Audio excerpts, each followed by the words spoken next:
Today we have with us the recently elected president of EEMA, Mr. Sanjoy Roy, and we're going to talk about EEMA, his vision for EEMA, and how the journey will pan out for this biggest association of the events industry. Mr. Roy, welcome to Businessworld. Thank you. So firstly, since you have taken over the mantle of the first ever association of events, which is around 400 members if I'm not wrong, how do you first look at the journey so far before we talk about the vision? How would you sum up the journey that has been? Well, as you know, EEMA is going to be 10 years old. It was set up by a group of visionaries who decided that they needed an organization to be able to deal with not just the legal issues that had cropped up 10 years ago with IPRS, etc., but also to bring together what was at that point of time a very fledgling industry. I think today, 10 years later, one can safely say that this is a sunrise sector. The creative industries today, in my estimation, puts together provides an opportunity and an income for about 400 million people in India. So everybody from the Ragi in the Gurdwara to the bangle maker, to the weaver, to the pandal maker, to the Ganesh or the Durga maker, performers, event managers, corporates, the social events, all of this is part of a very large industry. This group so far has been very much seen to be part of the unorganized sector. And one of EEMA's primary missions when they set it up was really to see whether one could organize it and really create of it a robust industrial sector which contributes to GDP, contributes to jobs, etc. And I think EEMA has come a long way in 10 years. We're actually about 650 members, not 430. And the idea is to try and incorporate and bring on board as many members from across the country in the events and experiential management space, and collectively that grow this and take this forward. Okay, so if you can share now, since you have taken over, how do you envision the journey of EEMA from here onwards? What have you thought about the short-term and the long-term plan for it? Well, one of the things, as I said, I'm very impassioned about showing that the creative industries does make a difference, and it is net, it contributes to jobs. We know that our Prime Minister and politicians have been carrying on about building jobs, or creating jobs in India, about 1 million a year, etc. And one of the ways to be able to do it is really focus in this particular industry. If you look at the future, the third revolution is very much behind us, as I keep saying. The industrial revolution is behind us. India is not necessarily going to be a producing nation per se, or a manufacturing nation. But if you look into the future, a little bit of crystal gazing, one of the things that I think we have a great skill set about is really ideas, creativity, the design component. And if you're able to marry these three, ideas, creativity, diversity, and the design component, and marry it to technology, I think we will have the next wave of innovation, the next wave of business opportunities out there, which we can already see of how do you value add in the technology space. And if you look at whether it's product design or industrial design or creativity across the design and entertainment space, it's huge, and this is really an enormous platform waiting to be explored. And that's something that I want us to gear up the industry for. I do believe that the industry has operated under the radar to some extent. We have been in the unorganized sector, because of which many of the incentives which should actually come to us, whether it's tax incentives and all of the other things that follow if you're an industry per se, which has bypassed us, needs to be looked at, needs to be addressed.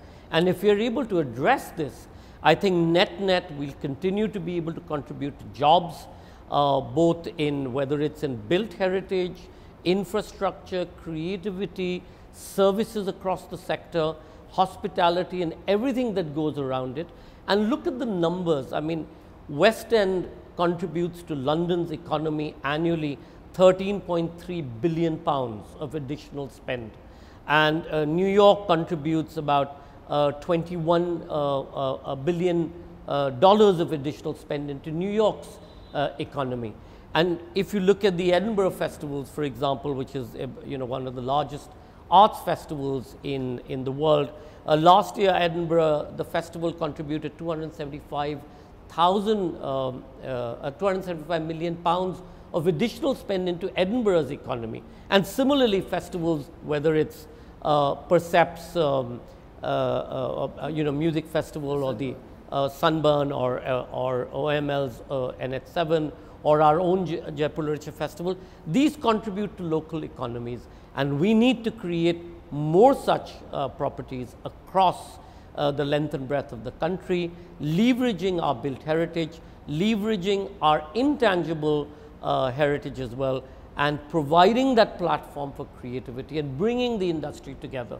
So my short-term aim is bring together 1,000 members, put together 1,000 members addressing all the constituents across the country, look at issues of compliance, good practices, health and safety, women, jobs, training, and then create enough of a network in which all of these people can contribute and really grow the industry and contribute to the new India.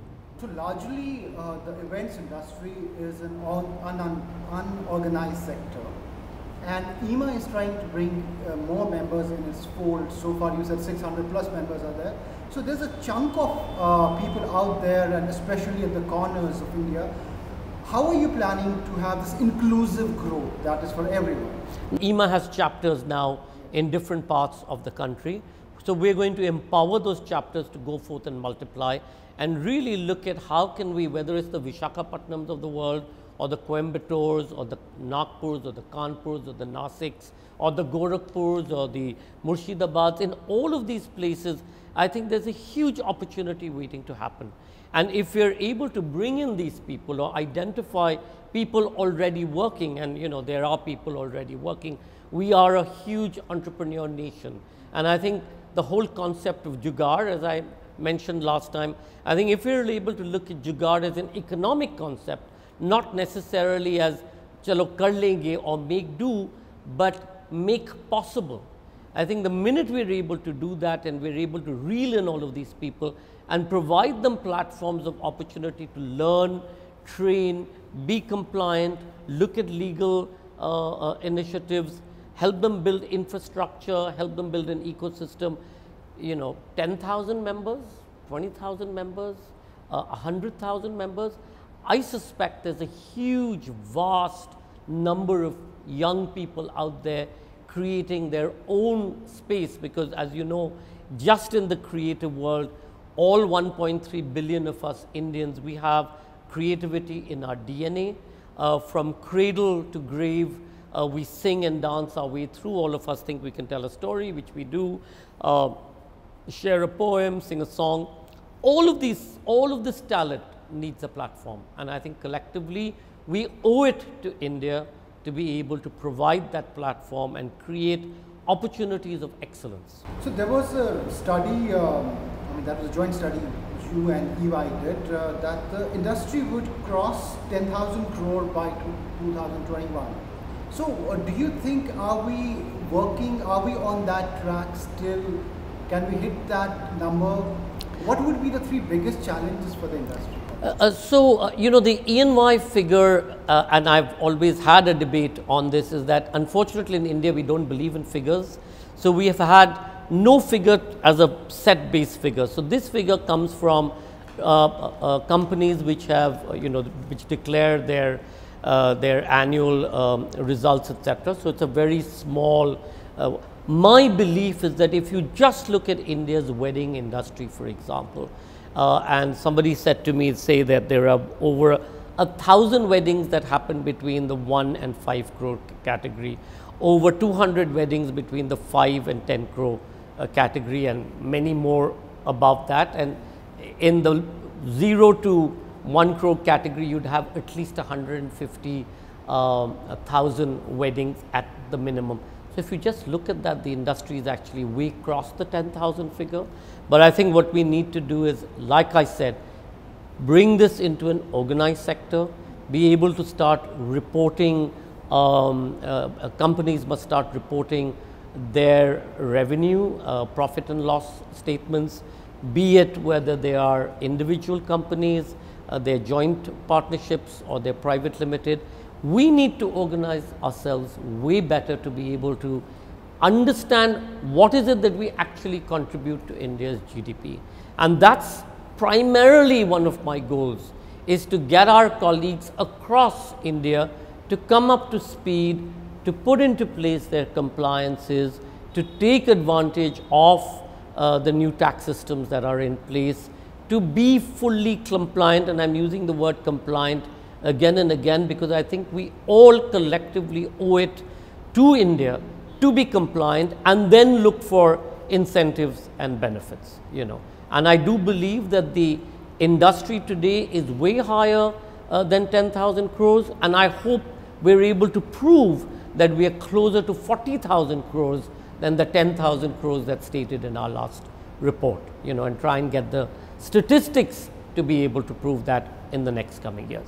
There's another aspect to the events industry, which is that it is mostly about India and not the Bharat, where 90% of the population is. Do you think there's a gap? There's a disconnect somewhere? Do you think there are opportunities which can be looked at, which we, the players, haven't? I have to disagree with the India versus Bharat thing. I think there's no difference between the two, and I would prefer to stick with India for now, because that is the name of our country. Again, I'm saying if you look at the Ragi in the Gurdwara, and it doesn't have to be in a South Delhi or a South Mumbai, it can be anywhere in the Punjab, across the country, or the baul singer, or the bangle maker, or the lighting guy from Chandanagar, or the pandal makers, or the people from Kumartoli, etc. Across the length and breadth of the country, you'll see, at least in the creative industry space, the crafts come from the hinterland, comes from what we talk about as semi-urban India or rural India. It's there where between crops, you have the Manganias and the Langas who will find their way out, you know, in times of drought or monsoons or floods, etc. Similarly with the bowls or the itinerant musicians or the craft people in all of these areas. That's when they do what they do, not during the harvest season. And the incredible wealth, the intangible wealth that we have in India really comes from there. It is their stories that we feed off. It's to them that we tell stories to. It's to them that television and film reaches out to. So I wouldn't make that difference. But you're absolutely right when you say that right now the entertainment industry, as we define it, tends to be from the big metros. Our effort is going to be able to reach out to the length and breadth of this country, where I believe that every town has at least, you know, 10 to 15 of these organizations, because whether it's your Ram Leelas or Pongals or Onams or holy celebrations or Baisakhis or whatever the equivalent is, where there is a congregation of people around an event, whether it's the village fair, the Sunday market, a local band performing, the bowls going out for their annual pilgrimage to you know, the island of the Bay of West Bengal. All of this is primarily an event, and all of this is organized either by a group of community people or by an you know, by an organized organization who creates something. And I think there is a huge amount of talent out there and opportunity. Today the opportunity, as many of the big multinational and national FMCG companies have seen, the growth potential is out there, is in semi-rural and rural India. And I do believe we need to address that in whatever way we can. I have two more questions. One is how brands are looking at experiential overall.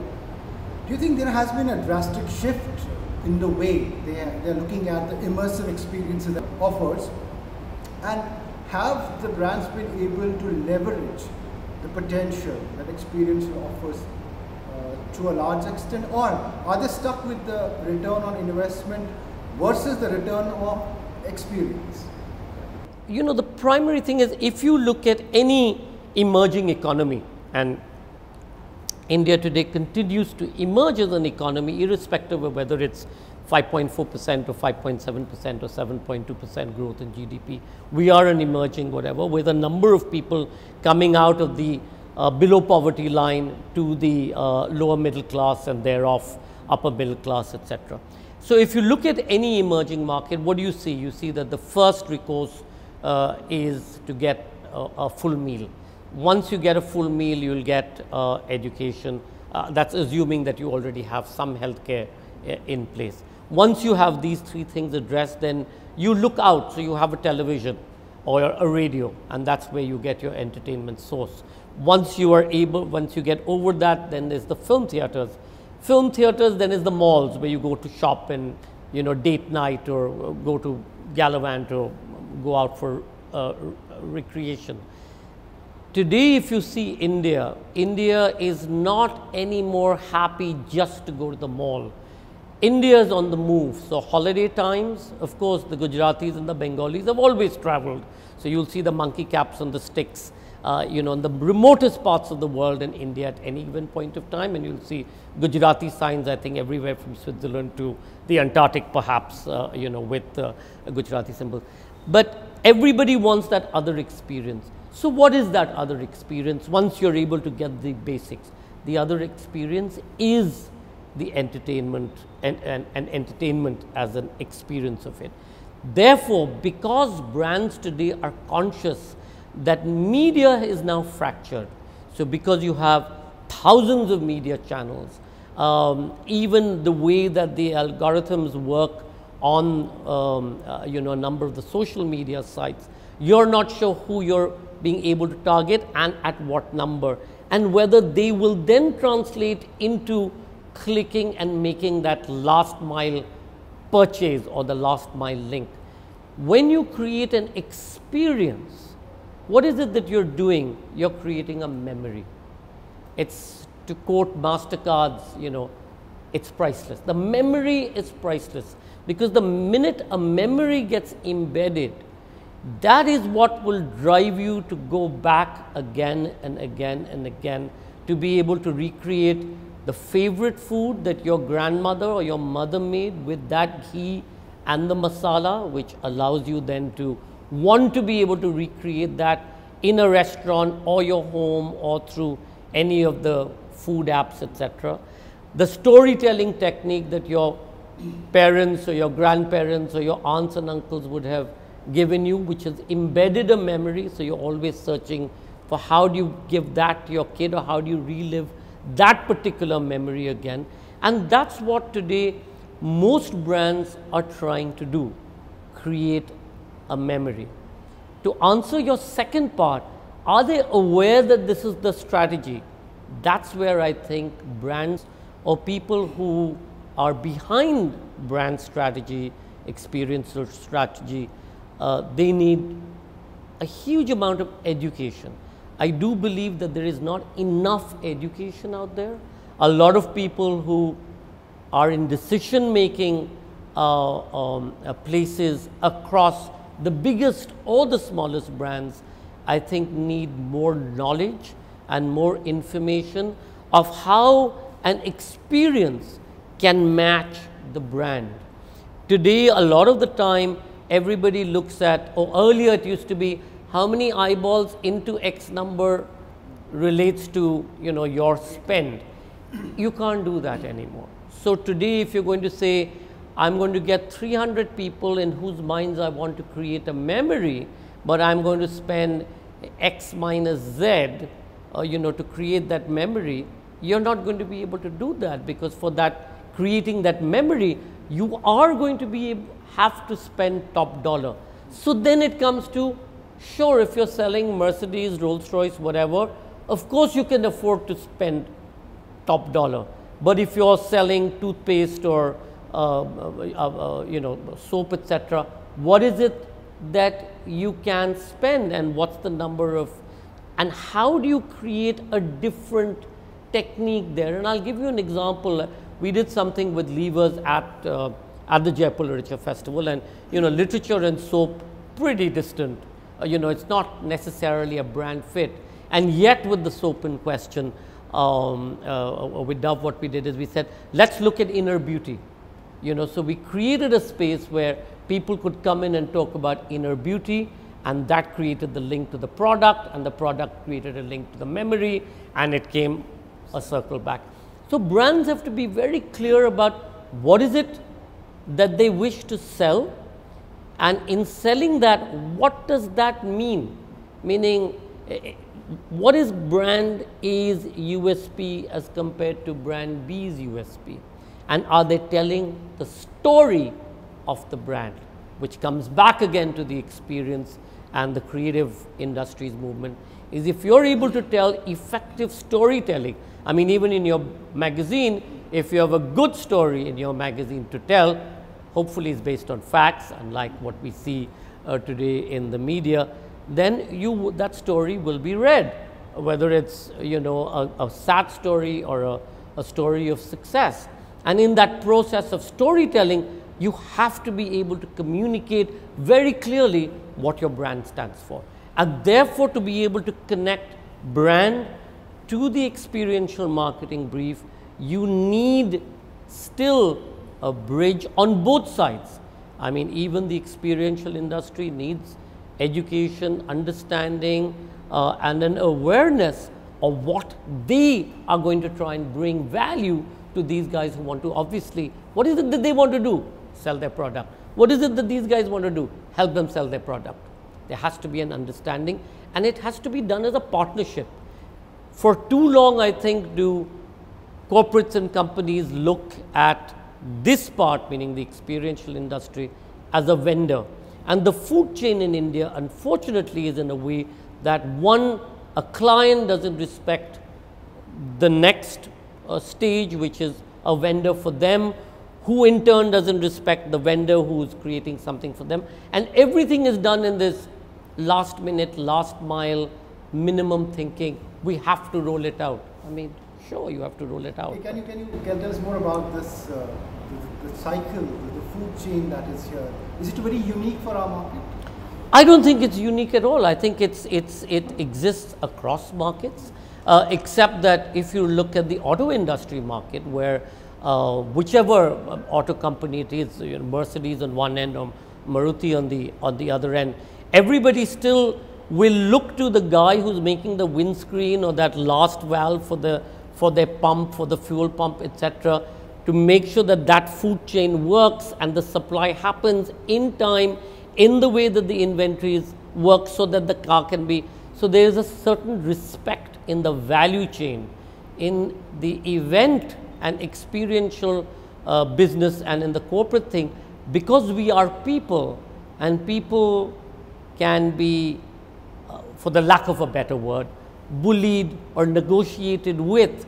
We don't respect the process, and we do not respect the value of these people, and therefore there's a breakdown in the food chain evolution. My last question is about the upcoming trends that you can foresee in the events domain, largely in the Indian context. What would be some of the defining trends that you foresee would take over India? So as I said when I began, that I think the biggest advantage that India has is its diversity and its crafts and its arts and its, like I said, intangible and tangible heritage. We seem to be blissfully unaware of it. So in most weddings today, wherever it is, we try and emulate a fantasy, and mostly it's Bollywood-esque driven fantasy, without necessarily integrating craft and design into it, which is where the richness and the depth of experience lies. If you look at the future of the industry, the future of our industry, not just in the event space, but across India, lies in its perception of design and in design intervention, be it at the product level, be it at the craft level, be it in wedding designs or interiors or homes or industrial or product or car or torches or whatever. It's in that design space. And if you look at even design, for example, I had this at one of the TED Talks that I was speaking at, this gentleman who had created the Infosys offices, and his whole brief was to be able to save energy, not by 10%, 15%, 40%. That was his challenge. And how did he do it? Design. Simple thing. Instead of having T-shaped pipes, he created curvature so that the heat loss or the cool loss was much less. So when I talk about design, I not only talk about design of what you and I are wearing or where we are sitting, but design in the industrial building, complicated, complex spaces. I was in Houston 3 weeks ago and looking at this new project which this big builder had created, a new city, and they wanted us to give them some information about how to be able to bring about the arts in it and bring about excitement. And I went there and I stared at it. I mean, after they toured me around, and I stared at it and I said, so who's the architect and who had the strategy and the design? And they gave me some name, etc. And I said, could he not, in this billion-dollar new city, build one structure which had some aesthetic value and worth? I mean, today in Abu Dhabi builds a Louvre by one of the biggest names, and that becomes the attraction point for that city. So when we look at design in the public space, we have to be aware of that we're creating cities for the future. When you're looking at smart cities or you're looking at happiness projects like you do in UAE, etc., everything is finally at the end design oriented. Your process has to be design oriented. Therein lies India's big business opportunity, not just our industry, but across the board. And we and the industries are blissfully unaware of it. I've only recently, in recent times, seen a tweet by Amitabh talking about how design should be in the forefront of everything. But to do that, where is the ecosystem? Where is the training? Where are the schools? Again, I'm emphasizing it's not only about architecture. It's not only about fashion. It is about design as a core requirement in any science or technology or arts or medicine or genetic engineering course. It's finally about design. If you're able to, an analogy I give, I said everything finally is about pipes and pumps. So if you can crack your pipes and pumps technology, you can crack medicine and you can crack most other stuff, because your arteries are finally pipes, your heart is a pump. Thank you so much, Mr. Roy. Lovely talking to you. Thank you. See you again. Thank you so much. Thank you. Best wishes.